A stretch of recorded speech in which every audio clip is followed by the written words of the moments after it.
Tired of fumbling through a stack of cards every time you want to make a purchase? Well, Apple Pay lets you ditch the bulk and effortlessly manage multiple cards right from your iPhone or Apple Watch. And today, I'm going to show you exactly how to set it all up in under 90 seconds. First, unlock your iPhone and find the Settings app. It looks like a set of gears. Tap to open it.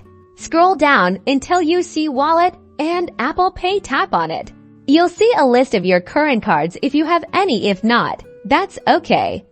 Either way, tap Add Card to add a new card to your Apple Pay. Now, select debit or credit card. You'll be prompted to either use your camera to scan the card or enter the details. Manually scanning is much faster, so line up your card within the frame.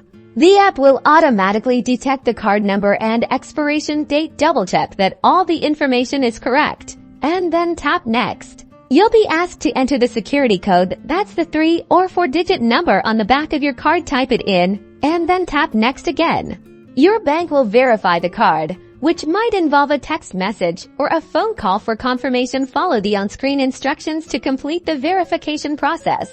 Once verified, your card will be added to your Apple Pay wallet. You can repeat these steps to add as many cards as you like. To set a default card for your Apple Pay transactions, go back to Wallet and Apple Pay in Settings, then scroll down to Transaction Defaults and tap Default Card. Choose the card you want to use most often. And that's it. Now you can easily switch between cards when making purchases with your iPhone or Apple Watch. Enjoy the convenience of Apple Pay.